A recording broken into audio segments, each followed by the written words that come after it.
नमस्कार, मेरा नाम है संदीप गुसाई। सोल घाटी की एक और एपिसोड में आपका स्वागत है। इस सामने इस तरफ पूरी सोल घाटी की तरफ हम धीरे धीरे बढ़ेंगे। मैन जो गांव है वहां से हम आगे बढ़ रहे हैं और इस गांव में भी आपदा के जो छिटपुट अंश हैं वो दिख रहे हैं।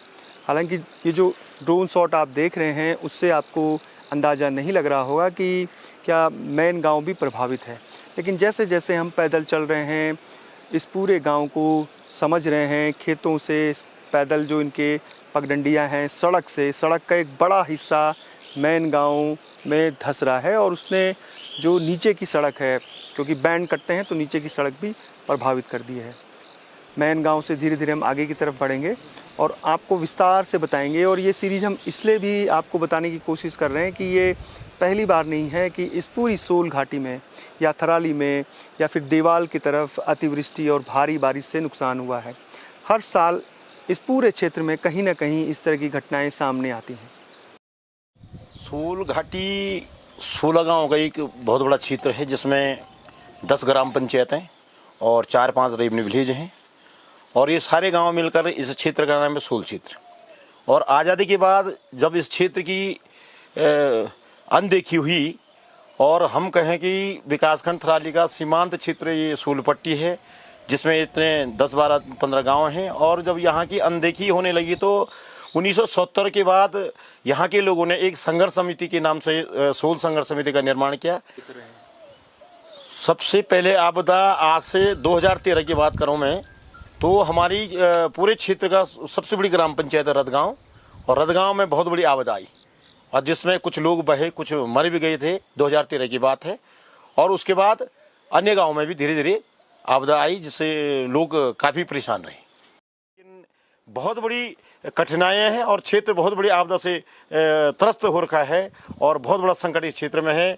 गाँव में हमारे जो छोटे छोटे किसान होते हैं, सारी खेती हमारी नष्ट हो चुकी है। खेत के सारे पुस्ते टूट चुके हैं, रास्ते टूट चुके हैं, कई घरों के आगे दीवारें टूट चुकी हैं, कई घरों के पीछे दीवारें टूट चुकी हैं।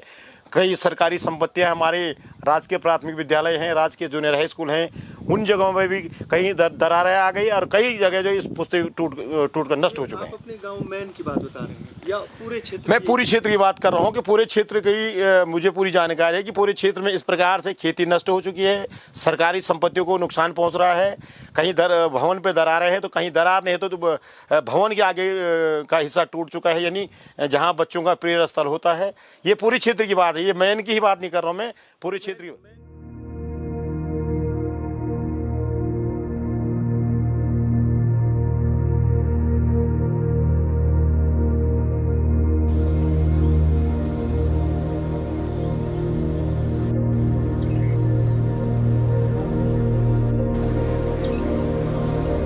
ककड़ी की बड़ी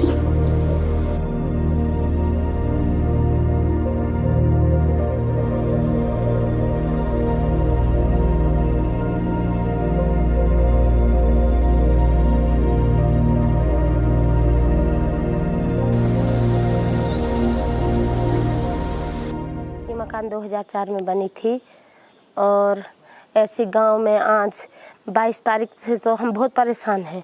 हमारे गांव में ना लाइट है, ना खाने की व्यवस्था है। सारा गांव अनाज है लेकिन कैसे पीसे, ना लाइट है, ना बारिश रुक रही। वैसे तो हम उसको भी यूज़ करते हैं, उखल को भी यूज़ करते हैं, वहाँ कूटते हैं, लेकिन वो भी नहीं है।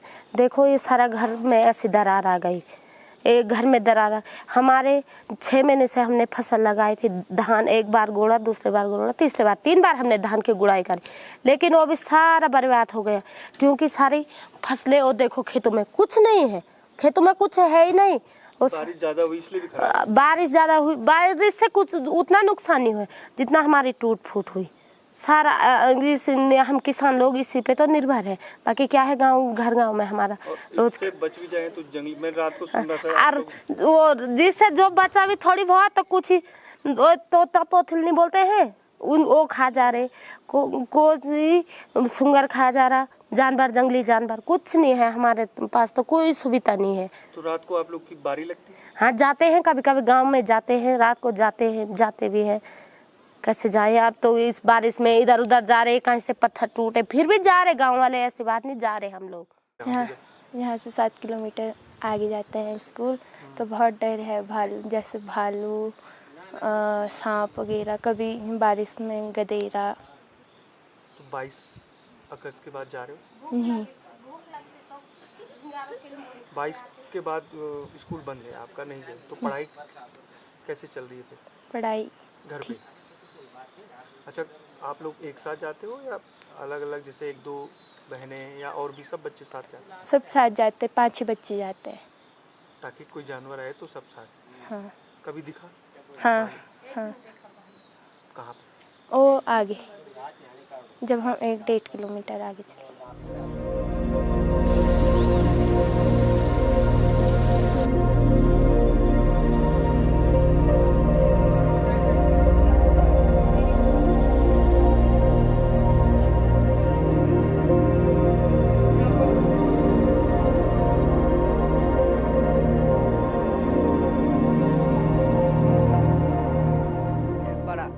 कितना नाज होता था हमारा। पहले यहाँ बहुत हमारा तो कितना नाज होता था। कहाँ है, वही खेती है, वही बाड़े ही, वही सब्जी है, सब चीज़ उगता था हमारे यहाँ।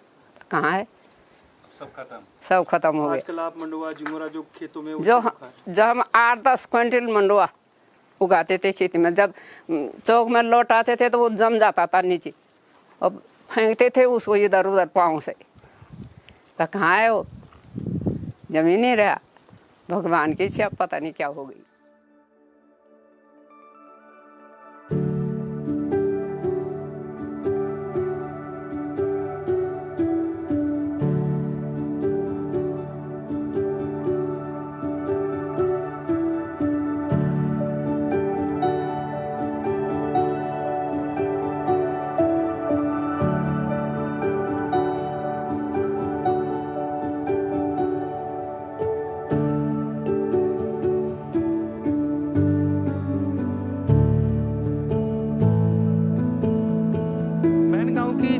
स्लोप है वो आपको समझाने की कोशिश करते हैं। ऊपर से 70 के आसपास इसकी स्लोप है। गांव के ऊपर जो चीड़ का जंगल है, जैसे जैसे हम नीचे आ रहे हैं तो जो स्लोप है उसकी वो फिर कम होता जा रहा है, 60 की तरफ हो रहा है, जहां पर गांव बसा है और उसके नीचे तमाम जो खेत हैं वो 65, 60, 50 के आसपास उसकी स्लोप है।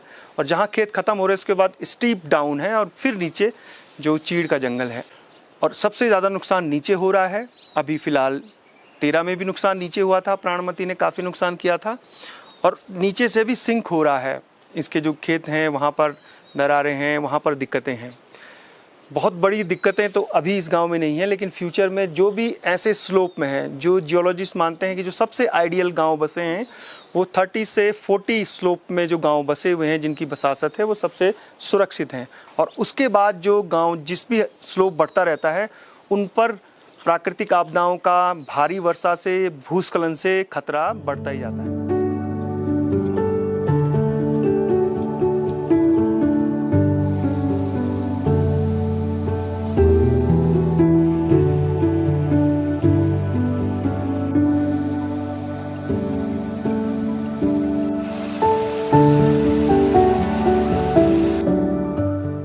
मैन गांव से जैसे जैसे हम आगे बढ़ रहे हैं तो हमें जो अतिवृष्टि के बाद उनके खेतों को नुकसान पहुंचा है, जो दरारें हैं, जो ढेड़ यानी खेत के ऊपर के जो पुस्ते हैं वो टूटे हुए दिखाई दे रहे हैं। 6 सितंबर का दिन है और ये पूरी जो स्टोरीज हैं हम रिपोर्टाज के रूप में डेली जो हम महसूस कर रहे हैं उसके हिसाब से तैयार कर रहे हैं। उत्तराखंड में पलायन के कई कारण हो सकते हैं, शिक्षा, स्वास्थ्य, रोजगार, लेकिन 2025 की इस भीषण त्रासदी ने शायद अब कई परिवारों को पलायन करने के लिए सोचने पर मजबूर कर दिया गया होगा। क्योंकि छोटे जो कस्बे हैं वही नहीं, बल्कि जो ऊपर पहाड़ों में रिच में बसे गांव हैं, जैसे मैन गांव समुद्र तल से लगभग 1800 मीटर की हाइट में है। अब ये गांव वाले सोच भी नहीं रहे होंगे कि इन इलाकों में भी आपदाएं दस्तक देंगी। अतिवृष्टि से उनके जो आजीविका का मुख्य साधन है यानी जो कृषि है उसको नुकसान पहुंचेगा। अब शायद ऐसे में बहुत सारे परिवार नीचे पलायन करेंगे और फिर से एक नई समस्या उत्तराखंड के लिए खड़ी हो जाएगी।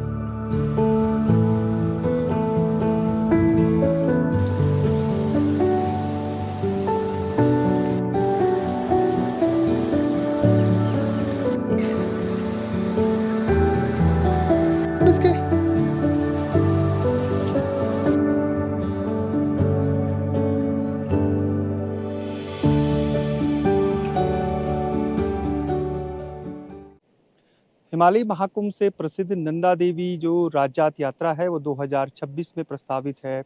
बसंत पंचमी को उसके जो कैलेंडर है, अगले साल बसंत पंचमी को उसका कैलेंडर जारी होगा और अलग अलग हिस्सों से डोलियाँ छतोलियाँ आती हैं। जो मुख्य डोली क्रूर से चलती है उसका ये पैदल मार्ग, इस पैदल मार्ग पर हम आपको दिखाते हैं कि कई जगह पैदल रास्ते खराब हैं और हर साल जबकि इस डोली से, इसी मार्ग से डोली जाती है बेदनी बुग्याल तक, कई जगह रास्ते टूटे हुए हैं और 2025 की इस आपदा ने तो इन मार्गों की हालत और भी खस्ताहाल कर दी है।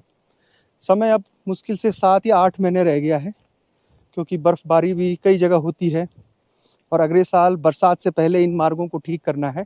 यानी मई जून तक आपको सारे रास्ते, पैदल पुलिया इस तरीके से ख़राब हैं। ये देखिए, देखिए गया जिस बात का मैं जिक्र कर रहा था। ये तो छोटा सा एक पैच है उदाहरण देने के लिए, लेकिन ऐसे बहुत से पैच हैं जहाँ रास्ते खस्ताहाल हैं। अब हर साल जो लोग जात आती है उसका तो किसी तरीके से जो गांव वाले हैं वो रास्ते ठीक कर देते हैं। कहीं पर पुलिया टूटी है तो लकड़ियों का बंदोबस्त कर देते हैं। लेकिन जब इतनी बड़ी यात्रा, ये देखिए अब ये पूरा रास्ता साफ हो रहा है यहाँ से, तो इस तरीके से गांव वाले अपनी जान जोखिम में डालकर मां नंदा की डोली को एक जगह से दूसरी जगह लेके जाते हैं। अब आप समझ सकते हैं कि सरकार, जो स्टेट गवर्नमेंट है, वो कितना सीरियस है लोक जात के लिए। और जबकि स्थानीय लोग पिछले 3-4 सालों से चिल्ला रहे हैं, बोल रहे हैं कि भाई रास्ते ठीक कर दो, जो ग्रामीण मूलभूत सुविधाएं हैं उनको ठीक कर लो। और फिर होता क्या है, लास्ट में फिर क्या होगा कि जब समय बिल्कुल नज़दीक आ जाएगा, ये हम उत्तराखंड का दुर्भाग्य ही कहेंगे कि जब बिल्कुल समय नज़दीक रहता है तब चारधाम यात्रा जब खुलने वाली होता है तो 1 महीने में फटाफट काम शुरू होते हैं और उन कामों की गुणवत्ता सभी जानते हैं। जो पुस्ते हैं, जो सड़क है, चौड़ीकरण है, जो पुल तार है, और वो ठीक वैसे ही होगा अभी तक जो हम देख रहे हैं। तो जो नंदा देवी के तमाम वैकल्पिक जो मार्ग हैं, जिन जिन रास्तों से यात्रा होकर फिर नंद केसरी में और वाण में सारी डोलियाँ मिलती हैं, उन सभी सड़कों, पैदल मार्गों, पुलियों का हाल ऐसे ही होगा जैसे हर बार होता है।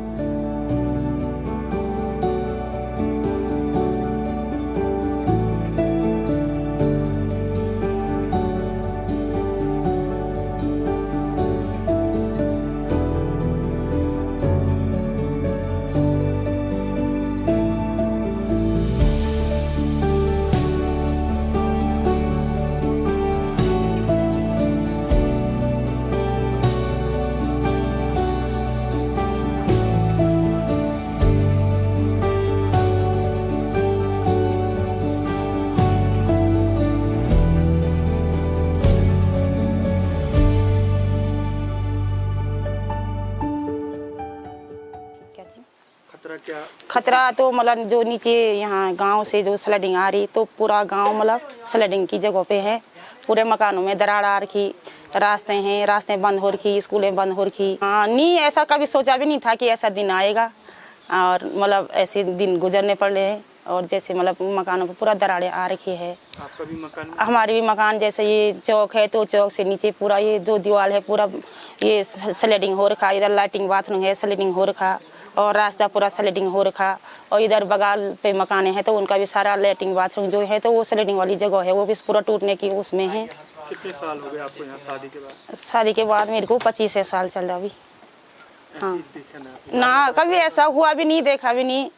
और जैसे यहाँ पर रावा जी की मकान है तो उनके भी मतलब चारों तरफ से मतलब ऐसी स्लडिंग वाली जगह है, उनको भी रात खतरा हो रखा कि मतलब रात सोते नहीं है, मतलब रात भर मतलब जागे रहते हैं, चाहे हम हो चाहे वो हो, तो मतलब रात भर जागे रहते हैं कि मतलब। बरसात में गांव में रहते हैं अधिकतर परिवार या ऊपर छानियों में भी जाते हैं? छानियों में भी जाते हैं आजकल तो ज़्यादा ही, रात को मतलब जागे हैं लोग, सोते कहाँ हैं मतलब कि हाँ। ये सर मकान के पीछे भी इतने मतलब स्लडिंग आ रही है, वहाँ भी एक बहुत बड़ा, वहाँ से भी मतलब परसों एक वो हुआ वहाँ पे, वहाँ से ये स्कूल तक भी पूरा स्लडिंग आ रखा स्कूल के पीछे से। मैन गांव से करीब 2 किलोमीटर 2-2.5 किलोमीटर की दूरी पर जो केरा रेवेन्यू विलेज है वो बसा हुआ है। 36 परिवार यहाँ रहते हैं और इस जगह पे जब बसग्याल के समय कुछ परिवार ऊपर अपनी छानियों में भी शिफ्ट हो जाते हैं। इस आपदा ने इस पूरे क्षेत्र का इतिहास जो है, जो खास तौर पे जो भौगोलिक स्थिति है, जो भू आकृति है, उसमें हलचल मचा दी है। गाँव में दरारें हैं, दरारें इतनी लंबी चौड़ी हैं कि लोग डरे और सहमे हुए हैं।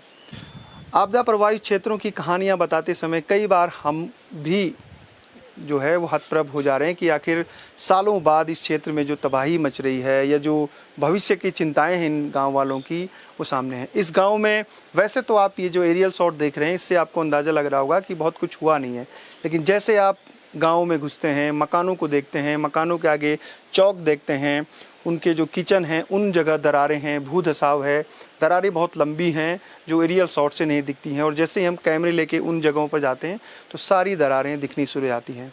अब सोच लीजिए, सोच के देखिए कि 10-15 दिनों से जिस इलाके में कोई संपर्क न हो, वहाँ जिनकी दवाइयाँ चलती हैं बाहर से आती हैं, बहुत सारे लोग ऐसे हैं जो गंभीर बीमारियों से पीड़ित हैं, उनकी स्थिति क्या होगी। 2 परिवार शिफ्ट हो गए मतलब।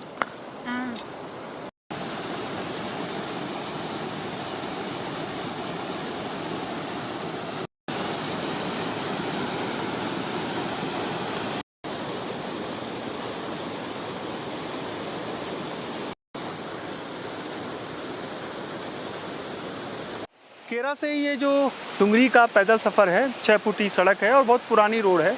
अब आप सोचिए कि अगर इन पैदल रास्तों की मरम्मत या इन पे मूवमेंट ना रहा होता, हर साल लोग जात न चल रही होती, या गांव के बीच के जो कनेक्टिंग जो पैदल मार्ग हैं वो ठीक ना होते, तो हम लोग भी यहाँ पर इस सोल घाटी के जो आपदा प्रभावित गांव हैं उनकी ग्राउंड रिपोर्टिंग करने नहीं आ पाते।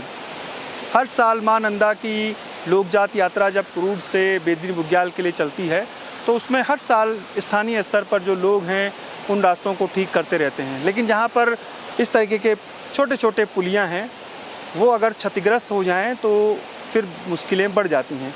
जिस पुलिया पर मैं बैठा हूँ इसका नीचे से बेस पूरा साफ़ हो गया है, यानी ये कभी भी गिर सकती है। और ऐसी अतिवृष्टि जो 2025 में अगस्त के महीने में हुई, अगर ऐसी अतिवृष्टि आगे होगी तो इस तरह की छोटी छोटी पुलियाएँ जो हैं वो ध्वस्त हो जाएंगी और तब मुश्किल और भी ज़्यादा बढ़ेगी, क्योंकि सोल घाटी के लिए जो रोड जाती है करीब 16 गाँव की जो कनेक्टिंग रोडें हैं, पहले धराली से एक रोड निकलती है, उसके बाद आगे जाके वो अलग अलग गाँव के लिए 2-3 रोडें निकल जाती हैं। अब आप सोचिए कि अगर पैदल पुलियों पर ध्यान नहीं दिया गया, रास्तों पर ध्यान नहीं दिया गया तो इस घाटी के लिए मुश्किलें भविष्य में भी कम होने वाली नहीं हैं।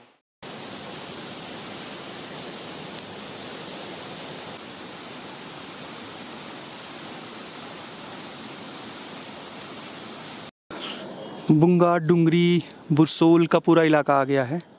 अब यहाँ देखेंगे कि कितना आपदा से नुकसान हुआ है। ये जो सड़क है ये रुईसाण जा रही है, वो भी आपदा प्रभावित क्षेत्र है। दरअसल ये पूरा जो डुंगरी गांव है, बुंगा है, बुरसोल है, रतगांव है, इन पूरे इलाकों में इतिहास में बड़ी त्रासदियाँ, बड़ी आपदाएँ आई हुई हैं। और अगर आप यहाँ आते हैं, पिछली बार जब हम लोकजात में आए थे उस समय भी यहाँ पर बड़े लैंडस्लाइड थे, भू धसाव था, डुंगरी में भी, बुंगा में भी, पूरे इलाके में। तो अब आगे देखते हैं कि इस बार यानी इस साल की जो आपदा है उसने उन दरारों को क्या और बढ़ा दिया है, उन भूस्खलन लैंडस्लाइड जोन को क्या और विकराल कर दिया है, वो स्थानीय लोगों से पूछेंगे और स्थिति क्या है इस पूरे क्षेत्र की वो भी जानेंगे। इसी लैंडस्लाइड जोन के नीचे से सड़क जा रही है।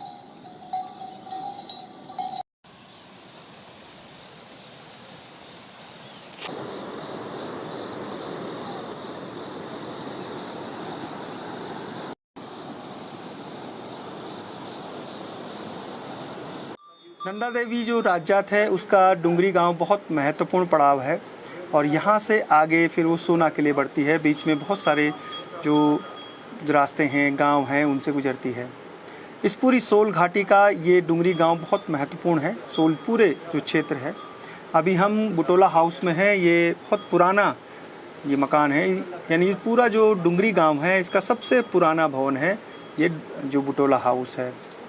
और जो स्थितियां हैं इस पूरे क्षेत्र की, गांव दर गांव किस तरीके से पहाड़ दर पहाड़ दरक रहे हैं और कितनी मुश्किलें इस पूरे क्षेत्र की हैं, वो आगे जारी रहेगी। डुंगरी की विस्तार से कहानी हम अगले एपिसोड में आपको बताएंगे। शाम हो रही है और हम कोशिश करेंगे कि हर इलाके की जो विस्तृत रिपोर्ट है, जो यहाँ का लैंडस्केप है, डुंगरी जो गांव है वो लगभग बसासत जहाँ पर गांव बसा है वो 30 से 35 डिग्री के जो स्लोप पे बसा हुआ है। ऊपर इसके स्लोप बढ़ रहा है और सबसे मुश्किल इस गांव के लिए है कि जो गांव के नीचे घटकाड़ है वो इसके जो टो इरोजन कर रही है। सड़कें इस पूरे इलाके की पूरी तरीके से क्षतिग्रस्त हो चुकी हैं। समय बहुत लगेगा, इसलिए स्थितियां और भी ज़्यादा विकट हो रही हैं। अगले एपिसोड में और भी ज़्यादा हम जानेंगे डुंगरी और आसपास के जो पूरा जो इनके तोक हैं जहाँ जहाँ आपदा आई है। फिलहाल संदीप गुसाई को इजाज़त दीजिए। जय नंदा, जय हिमाल।